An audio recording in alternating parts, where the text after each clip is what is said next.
You know what's wild? Your Vancouver condo's monthly maintenance fee could cost more than your car payment. Seriously, I've seen fees hit four digits for a two-bedroom downtown.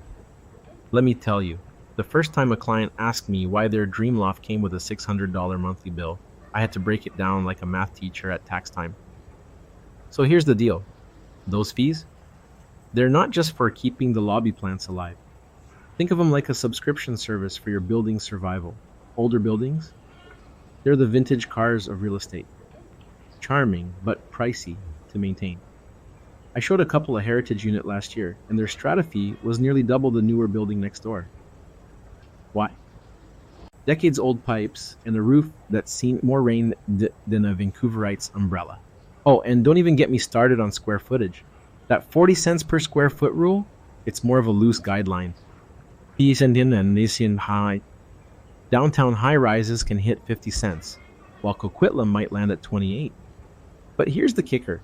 Pre-construction condos, they're like shiny new phones with hidden glitches. Low fees up front, but wait till the elevator breaks or the gym tiles crack. Suddenly, that deal feels like a Groupon gone wrong. Here's a pro tip. Always ask for the depreciation report.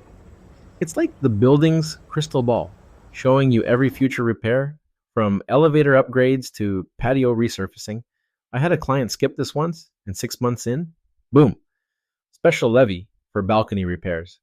Turns out the contingency fund had less cash than a broke college student. Oh, in Burnaby, their low rise fees jump 40% once buildings hit the 6 year mark. 40! That's not inflation, that's a strata fee midlife crisis. So, what's the takeaway? Treat your condo hunt like dating. Swipe left on any building without a solid status certificate and never skip the home inspection because surprise fees hurt worse than a rainy day parking ticket. Ever wondered why some buildings feel like they're bleeding money? It's all in the fine print, folks. If you want to read more about this topic, see the link in the description. And hey, hit that subscribe button, or I'll have to start selling timeshares in Whistler.